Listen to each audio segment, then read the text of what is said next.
tema de la reelección genera más reacciones en el sector político mientras las dirigencias analizan los nombres para sus candidaturas a los próximos comicios de febrero del 2014. Y en otro punto, empresarios guayaquileños y nacionales opinan cuál va a ser el impacto si se hace realidad la propuesta del gobierno central, el presidente Correa, con respecto a la reubicación del puerto marítimo de Guayaquil. Aquí empezamos los desayunos de 24 horas. Gracias y bienvenidos. Hoy en los desayunos de 24 horas. César Monge, director nacional de Creo, nos contará cómo avanzan los preparativos de este movimiento para las elecciones seccionales. También, el futuro puerto de Guayaquil. Sobre este tema hablaremos con Eduardo Peña, presidente de la Cámara de Comercio.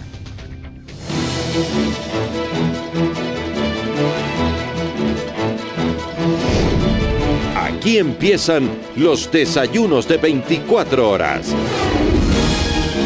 Con María Josefa Coronel.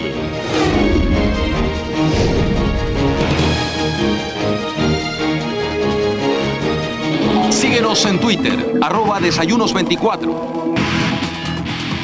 O puede escribirnos a desayunos@teleamazonas.com.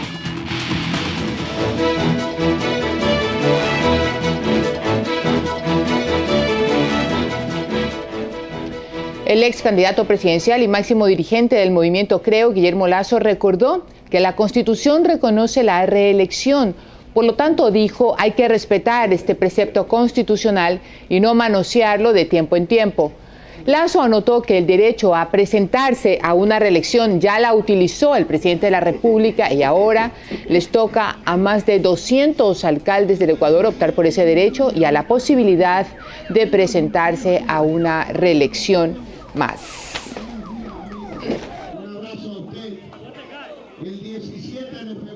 Y para hablar justo de este tema, de las candidaturas a las dignidades seccionales de los comicios de febrero del 2014, ya nos acompaña César Monge. Gracias, César, por estar aquí.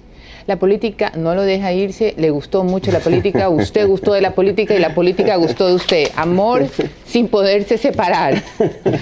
Gracias por la invitación y bueno, contentos de seguir adelante con un proyecto que demandó mucho esfuerzo de muchos ecuatorianos en todas las provincias del país. Y que ahora mire el futuro por delante con algo que se ha construido, que creo que es importante y que ahora representa una base para lo que viene, ¿no? ¿Y lo que viene es la alcaldía de Guayaquil? Yo creo que lo que viene es la alcaldía de 221 cantones, prefecturas, juntas parroquiales y el crecimiento de una organización que mucha gente pensó que no iba a tener una presencia importante, pero yo creo que esa votación de un cuarto de los ecuatorianos, casi 2 millones de votos, que es lo que consiguió Guillermo Lasso, una votación bastante equilibrada en las 4 regiones del país. Y si ustedes ven la votación de Creo, oscila entre el 23 y el 25% en costa, sierra, Amazonía y región insular, y eso nos da una perspectiva de que tenemos que empujar a cuadros nuevos, a gente que quizás antes no participó en política. No me refiero solamente a gente joven, sino también hay gente que quiere una oportunidad de servir, y para eso está Creo, para abrir las puertas y empujar cuadros que puedan entrar en una política diferente. Pero Guayaquil, en este caso, y lo pregunto particularmente aprovechando que usted está aquí, César, seguro, ¿es la candidatura que César Monge quiere? Mira, yo tomé una decisión en las elecciones anteriores de no participar, aquí lo discutimos, las razones de por qué, estábamos formando una organización, y ahora he tomado la decisión, que primero parte por lo personal, de querer participar en los comicios seccionales. Y para mí, aquí en la provincia donde yo nací, hay algunas alternativas porque la ley lo permite, tanto en la provincia del Guayas, que es donde yo nací también en Guayaquil, hoy vivo en San Borondón, y esas son alternativas que yo desde lo personal estoy analizando, teniendo en consideración que yo no soy la única persona que Creo. Hay otros cuadros que también tienen un interés de participar en Guayaquil, en la provincia del Guayas, en el cantón San Borondón y en otros lugares, pero me interesa a mí participar. ¿Es Guayaquil una plaza interesante? Yo creo que sin duda. Yo creo que cualquier guayaquileño que tenga la oportunidad de servir a su ciudad debe verlo como una oportunidad de vida, que es lo que yo mencioné en un medio hace poco. Así que es un tema interesante y la Asamblea de Creo tendrá que tomar una decisión porque estamos tratando de construir también institucionalidad. Mal haría yo o Guillermo Lasso de llegar a un medio de comunicación y decir va a ser fulano, sutano. Ya sabemos que eso trae malas experiencias y lo hemos visto también en las últimas 24 horas, ¿no? Una de las razones por las que César Monge nos compartía aquí en los desayunos de 24 horas en la campaña anterior, eran en detalle los motivos por los que no participaba en las candidaturas anteriores y se dedicaba básicamente a consolidar las bases de Creo. La cantidad de veces que recorrió el país y todas esas experiencias humanas y políticas que le significaron la campaña anterior. ¿Cómo reacciona después de las elecciones esa gente? ¿Cómo ha reaccionado esas bases sólidas a un triunfo indiscutible del presidente Correa? Sí. ¿Cuáles son las expectativas, por lo tanto, de todas esas bases con respecto al futuro político del país, sabiendo que Correa sigue teniendo un gran porcentaje de aceptación, aún a pesar del trabajo de Creo y de los otros movimientos? Sí, yo creo que hay que recordar algo, ¿no? Nosotros llegamos a la elección, María Josefa, del mes de febrero del 2013 con tan solo 1 año y 1 mes de vida. Y con 1 año y 1 mes de vida, haber obtenido 1/4 de la votación nacional, más o menos, yo creo que es un primer paso muy importante. Y el objetivo principal de Creo, obviamente, siempre estamos aquí para ganar elecciones. Yo no creo que en Creo participamos para quedar en segundo lugar. Nuestro objetivo siempre va a ser ganar. Pero creo que se consiguió un primer gran objetivo, que es abrir un espacio, abrir una alternativa sólida, fuerte a nivel nacional. Hoy nosotros tenemos una situación un poco diferente a la que vivíamos antes. Yo creo que igual de compleja, pero mucho mejor. Es decir, cuando llegamos al 17 de febrero y nosotros estábamos tratando de construir cuadros para esas elecciones, había mucha gente que dudaba, decía, pero bueno, ¿será que Creo va a sacar el 2%, el 3%, el 3.5%? ¿Podrán rebasar el mínimo legal del 4%? Y yo creo que se dieron unos resultados que mostraron ampliamente que aquí hay una organización que ya es una realidad y que tiene un futuro por delante. Entonces, la realidad que estamos viviendo ahora es un poquito diferente, igualmente compleja. Es decir, hoy tenemos una gran cantidad de gente que quiere participar, pero los lugares y los espacios son limitados. Así que hoy nos toca un poco manejar esa situación y hacer que la gente quiera seguir en la organización, a pesar de que debe entender que no hay espacio para todos, ¿no? Así que es un reto un poquito diferente, pero estamos contentos porque después del 17 de febrero yo he dado 2 vueltas a todo el Ecuador. Tuvimos 2 giras nacionales por las 24 provincias del país, inclusive en el exterior, donde también estuvimos.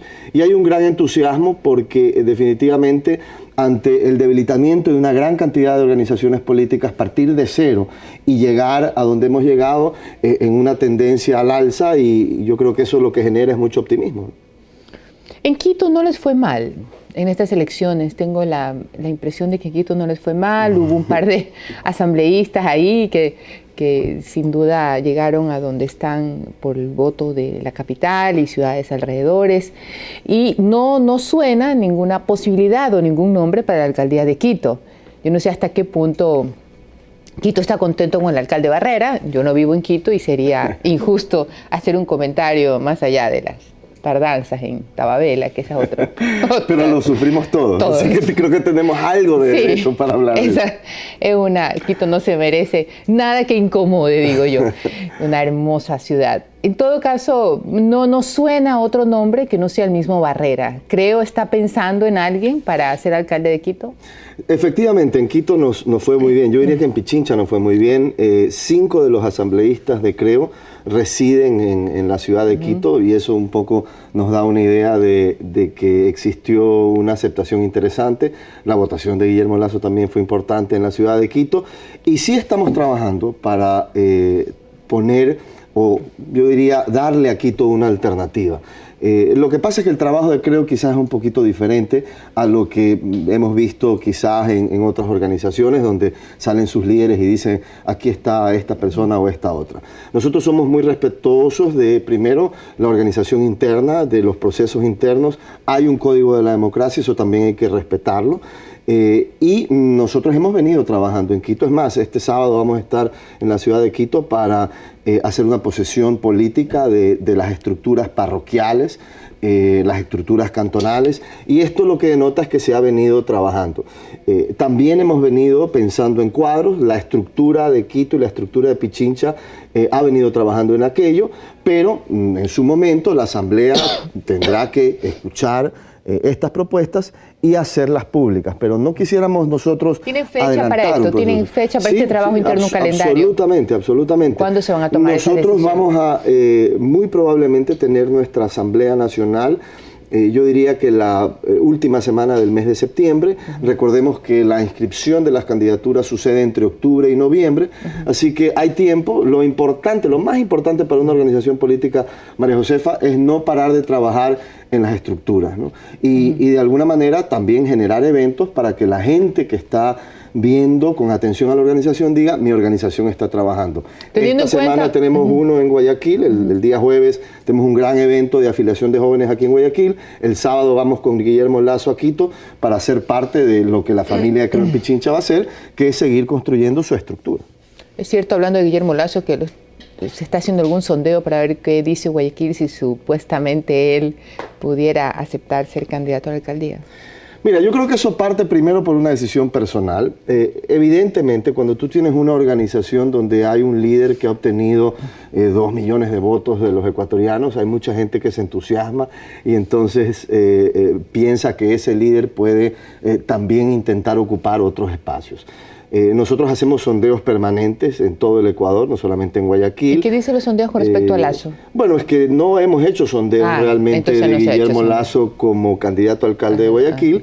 Guillermo Lasso no ha manifestado públicamente que tiene ese interés, pero sí, yo tengo que reconocer que en las estructuras y en las bases de Creo hay un entusiasmo para que Guillermo participe de alguna manera en estos procesos, pero estas cosas hay que tomarlas con mucha responsabilidad. Hay que pensar en lo mejor no solamente para la organización, sino también lo que cada persona quiere en su foro interno y también en lo mejor para el Ecuador, que yo creo que es la prioridad de Creo.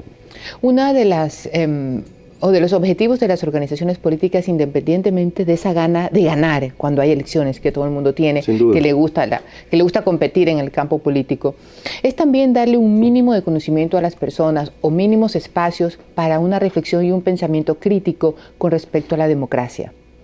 Y este antecedente va de la mano con la siguiente pregunta. Mucho se habla de la reelección, mucho se habla de cuántos años más el presidente Correa, 5, 4, 10, 20, 25, versus a qué, versus a ninguna opción, versus a que no hay alguien que salga en el camino y dice: un ratito, señor, acuérdese que váyase a su casa durante un tiempo para que exista la posibilidad de otras manos y otra manera de pensar. Dicho de una manera cristiana, ordinaria, común. Creo, como movimiento político, tiene esos espacios críticos que, independientemente de las candidaturas, analizan la situación política del Ecuador que garantiza o pone en peligro la democracia. Mira, primero, dentro de nuestra organización, evidentemente hay procesos de reflexión, de capacitación permanente, que yo creo que son importantes, particularmente para esa nueva generación que quiere entrar en política, ¿no? Y que no solamente necesita espacios para participar electoralmente, sino espacios, como tú mencionas, para reflexionar, para discutir. Y en esos espacios, sin duda, este tema que penosamente ha salido al debate público en los últimos días. Y digo penosamente porque existe una constitución, las reglas están dadas, ¿no? ¿Verdad? Y si el presidente Correa habla de relevos, ¿verdad? Lo dice con frecuencia, ¿no? Que venga la gente de atrás, que nos ocupe los espacios a nosotros, etcétera, etcétera. No hace mucho sentido que su organización esté hablando paralelamente de reelecciones indefinidas, porque cuando tú estableces esquemas como ese, lo que haces es inevitablemente, lo quieras o no, coartas la salida de gente que pudiera tomar la posta. Es decir, tú tienes que crear un ambiente para que haya una nueva generación de actores políticos. Así que a mí sí me causa, digamos, mucha extrañeza, digo francamente, que el presidente Correa acuse a los medios de comunicación de doble discurso, porque dicen: ustedes no dicen nada con relación a las reelecciones en Nebot, pero sí me echan piedras a mí. Entonces, y dice la prensa, ahí está el doble discurso. Yo el otro día mencionaba en un medio, decía: pero si el presidente Correa le molesta que haya gente que se quiera reelegir una y otra vez o que esté en el poder mucho tiempo, ¿por qué no ha dicho nada sobre su amigo Fidel Castro o los Castro que están en poder desde 1959? Ahí no hay absolutamente ninguna alternancia en el poder. ¿Por qué no dice nada ahí? La continuidad con respecto a Maduro o Chávez. Pero, que es otro caso igual. Más allá de lo que pasa afuera, César, lo que preocupa es que la Constitución es clara y tiene las reglas claras. Absolutamente clara. La reelección le permitió al presidente Correa participar en las últimas elecciones y ganar. Ese derecho de reelección todavía no es usado por los alcaldes, ¿o no? Sí, a ver, entonces ahora que lo usan los alcaldes, se termina el alcalde, se van a su casa, termina el presidente Correa y se van a su casa. El único canal que para cambiar esa realidad sería cambiar la Constitución, que ya la presidenta de la Asamblea ha dicho cuáles son los caminos para cambiar. En el caso, me imagino que están sondeando para ver si les gusta o no. Pero aquí hay otro tema que también llama la atención, María Josefa. Yo recuerdo, y estoy seguro que ustedes también, cuando vimos pues lo que sucedió en Montecristi, los actores del gobierno hablaban de que esta Constitución duraría 100 años, etcétera, etcétera, etcétera. Y ahora las figuras políticas de Alianza País nos dicen que bueno, que esa fue una situación coyuntural, pero las coyunturas cambian. Entonces uno dice, oh, caramba, o sea, aquí hacemos constituciones coyunturales, para que después de poquitos años digamos, no, es que ahora es diferente. Como el otro que está ya sentado tiene más años que el nuestro que está acá, entonces cambiemos esto para que el nuestro llegue y empate los mismos años que el otro. O sea, este es un tratamiento, yo diría, penoso de temas que son serios, donde deben prevalecer los principios. ¿Tú crees o no crees en la alternabilidad o la alternancia del poder? Y si crees en eso, defiende ese principio. Yo voy a decir algo, ¿no?, desde el punto de vista inclusive personal. A mí no me gustan las reglas que están establecidas en la Constitución. Yo creo que fue un error establecer la reelección inmediata, como lo decía en su momento Alberto Acosta, presidente de la Asamblea Constituyente. Él dijo, esto es peligroso, la gente va a abusar del poder. Bueno, ya sabemos dónde terminó Alberto Acosta. Pues, lo mandaron al congelador por decir varias cosas, entre ellas esta. Guillermo Lasso en campaña dijo lo mismo. Mae Montaño en la Asamblea Constituyente dijo lo mismo. ¿Y cuál es el resultado? Que efectivamente eso es lo que está pasando. O el presidente Correa y su movimiento no utilizaron los canales incautados como herramientas de campaña política que nosotros enunciamos ante el CNE y que el presidente del CNE lo reconoció. Otra cosa es que haya pasado algo, no pasó nada. Pero lo que quiero decir con esto de aquí es que a mí tampoco me gusta.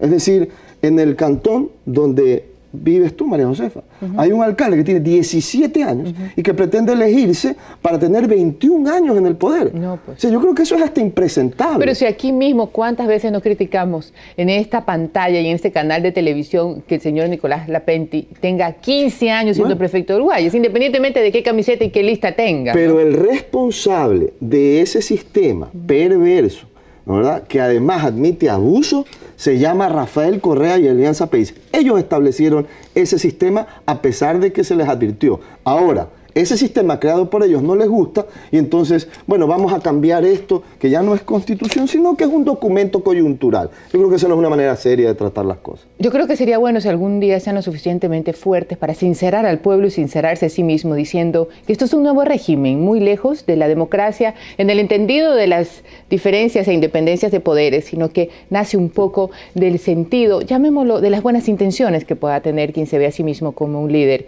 para decidir un día sí, un día no. Es como que si mañana más tarde diga que es barcelonista, ¿sí o no, César? Tenemos que irnos a un corte, amigos. Quédese en los desayunos de 20. Bueno. Yo digo, sería una decisión muy inteligente. Ya volvemos, quédese con nosotros.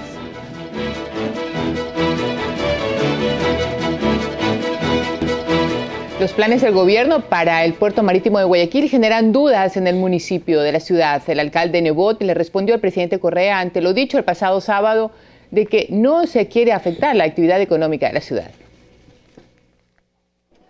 La política pública sobre el desarrollo portuario se basa en la desconcentración del manejo de carga y la especialización. Así lo señaló el presidente Correa en el enlace sabatino. En una cadena de televisión, el alcalde de Guayaquil le respondió. En castellano, estos guayaquileños generan mucha carga, hay que quitársela y manejarla por otras ciudades. Y de ahí se tendrá que hacer cabotaje hasta el puerto de Guayaquil y se seguirá manejando carga, pero se especializará en turismo, y qué mejor turismo para Guayaquil. Esta mañana aseguró que siguen estudiando el lugar en donde podría construirse el puerto. El alcalde de Guayaquil ratificó que en el propio informe de gobierno ya se señala. Frente que el puerto ya no quedará en Guayaquil, sino entre General Villamil y Chanduy. Bueno, son estrategias para estar en palestra, ¿no? ¿Qué quiere que le conteste el presidente? Nuestro actual puerto marítimo será destinado al turismo y al cabotaje con Galápagos.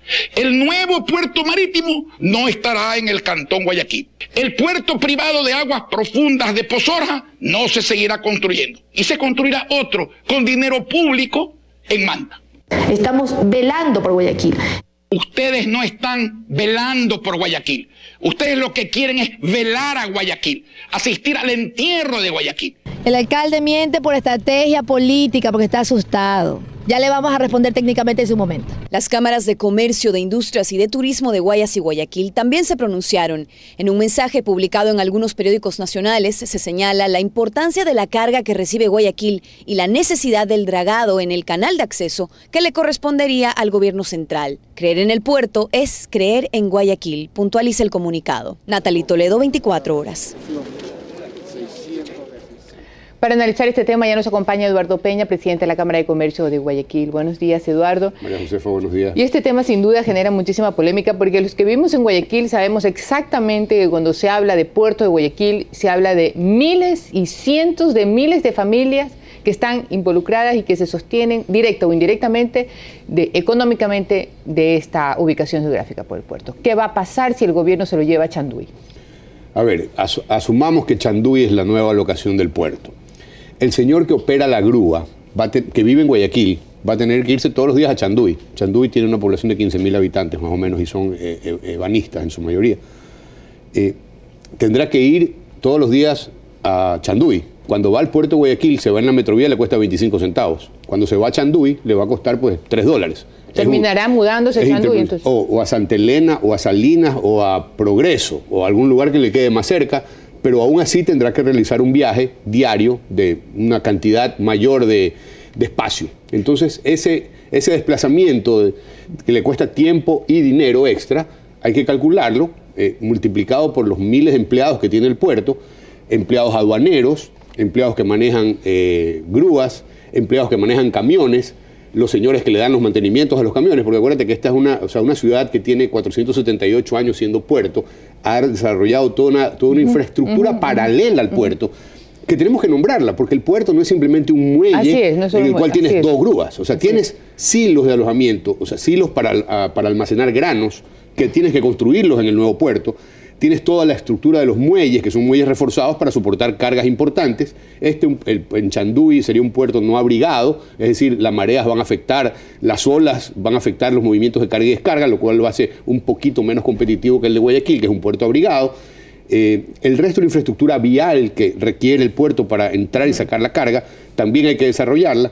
Toda la cantidad de patios y de, por ejemplo, refrigeración de contenedores. Bodegas especializadas dependiendo de la mercancía que para foro, personal aduanero, para consolidación de carga. Es decir, todo eso requiere un espacio muy, muy grande y que, bueno, habrá que desarrollar. Fuera de eso, ¿quiénes son los usuarios del puerto?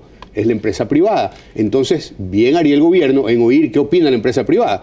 Porque ¿quiénes exportan? Los exportadores son todos privados. ¿Qué van a hacer con los contenedores? En vez de traerlos a Guayaquil, cuyos costos ya están destinados, ya lo saben. Incluidos en el... No están incluidos. Tú sabes cuánto cuesta venir de la provincia de Los Ríos a Guayaquil. De hecho, Guayaquil maneja el 90% de la carga de exportación. Entonces, si te vas 100 kilómetros más allá a Chanduy, habrá que calcular el costo terrestre de cada contenedor que va a caminar ya no a Guayaquil, sino a Chanduy, y multiplicarlo por el número de toneladas que exportamos anualmente. Del otro lado, cuando traemos insumos para la industria, bueno, como el 40% de la industria está sentada alrededor de Guayaquil, la materia prima llega al puerto y camina 10 kilómetros promedio, o 15 quizás, hasta su lugar de destino, industria que procesa esta materia prima. Si desembarca en Chanduy, pues tendrá que caminar 100 kilómetros en vez de 10 y habrá que multiplicar esos 90 kilómetros por toda la cantidad de toneladas de materia que llegue, lo cual nos hace menos competitivos, no solo en la industria local, sino en nuestra exportación también. Entonces, todos esos costos hay que incluírselos al proyecto. No simplemente cuánto cuesta hacer un puerto, porque una compañía española va a decir, mire, yo le hago un lindo puerto, dígame usted dónde. Porque los españoles, pues todos sabemos que están en una crisis y como no tienen mucho que hacer en España, vienen a proponernos estas interesantes ofertas a países latinoamericanos que estamos desarrollando estructuras. Entonces, ¿suena interesante la posibilidad de hacer un nuevo puerto? Sí, lo que hay que hacer es bien los numeritos para ver cuánto cuesta, en términos reales, desplazar toda la mercadería, más todas las personas que trabajan en el puerto, a ese lugar. Y también vale la pena tener claro cuánto le beneficia en el aspecto económico a Guayaquil el puerto, es decir, cuánta plata genera, cuánta riqueza genera Guayaquil con este negocio, no solamente el puerto, sino su estructura alrededor. Y de ese dinero, que es el que mandamos a la caja fiscal común nacional para que sea repartida equitativamente el resto de las provincias, ya no sería tanto dinero lo que se va a enviar, sino menos, bueno, porque se le recorta una posibilidad de generar más recursos que benefician tanto a la ciudad, pero también como el resto del país, porque ninguna otra ciudad, en este caso, cerca de Guayaquil, va a tener la infraestructura y el conocimiento para manejar puertos. Entonces habría que, no sé si unos 400 años, pero por lo menos unos 10, digo yo, mínimo, para más o menos, con mucha voluntad y dirección técnica, poder tener puertos óptimos. No, pues y con obligación. O sea, la única manera de que la exportación se vaya a otro puerto, que la importación se vaya a otro puerto, es que tú prohíbas hacerlo en el puerto de Guayaquil. Porque los exportadores, tanto como los importadores, van a preferir donde tienen costos menores. En este caso va a ser Guayaquil. El problema de Guayaquil es que si no se draga el canal de acceso, ahí sí los barcos no pueden entrar. Entonces van a tener que irse a otro puerto. Pero el canal de acceso debe ser dragado, eso es una necesidad, y de hecho la autoridad portuaria tenía los fondos para hacerlo. Entonces no lo ha hecho todavía, pero esperemos que lo haga en un futuro cercano, porque defender ese canal de acceso para que los barcos puedan llegar adecuadamente al puerto de Guayaquil es una de las prioridades para que cualquier puerto, no Guayaquil, se maneje eficientemente. Y mira que no Guayaquil es el único puerto que tiene un canal de acceso largo. Hamburgo, Vancouver, hay algunos puertos en el mundo que tienen largos canales de acceso, y sin embargo ahí lo que predomina es lo que se llama el hinterland, que es la conexión de este puerto con los centros de producción alrededor de estas ciudades, como Guayaquil o como Hamburgo, que están cercanas a la industria por un lado y a los centros de exportación, a los centros de producción de las exportaciones, como es el caso de Guayaquil. La cuenca baja del Guayas aloja gran cantidad de la producción, no solo de banano, de café, sino también de finca, de piscinas de camarón, que vienen a ser exportadas a través del puerto de Guayaquil. Entonces, es muy difícil cambiar toda esa infraestructura a otra parte, y es muy costoso cambiar solo el puerto para que todo esto sea transportado más lejos. Entonces, si pareciera, de lo que podemos ver los que vivimos aquí y de lo que los expertos, tanto en empresa privada, en este caso el representante de Cámara de Comercio, el alcalde que ha estado manejando el municipio y las otras voces que en la prensa dicen no es correcto, no le hace bien ni a Guayaquil ni al país retirar los puertos, ¿por qué habría entonces el gobierno nacional querer hacerlo? Bueno, yo creo que esa política de especialización de los puertos suena bien en tanto en cuanto tú no perjudiques un puerto. Es decir, el puerto de Esmeraldas es un puerto petrolero y le ha ido bien siendo petrolero, es decir, está especializado. El puerto de Guayaquil maneja carga, maneja granos, maneja el 90% de las exportaciones y le ha ido bien haciéndolo y tiene capacidad de expansión. Eso de que a corto o a mediano plazo no tiene capacidad, no es verdad.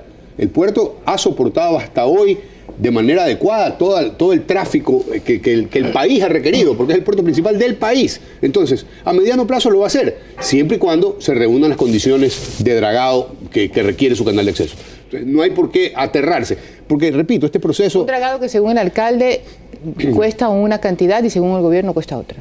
Sí, a ver, los estudios que nosotros hemos revisado, el dragado del canal de acceso, incluidos los goles, que son unas formaciones rocosas que están a la entrada del Golfo, cuesta $70 millones. Entonces, no hay tal cifra como 1.000 millones, yo no sé de dónde sale una cifra, porque realmente es una cifra pues muy diferente. Pero hacer otro puerto va a costar mucho más de $1.000 millones, porque aparte de toda, o sea, lo que veníamos diciendo, pues, grúas, muelles, vías de acceso, silos, muchas cosas vienen en grano, tienen que ponerlas en alguna parte, esos silos, construir todo eso cuesta muchísimo dinero.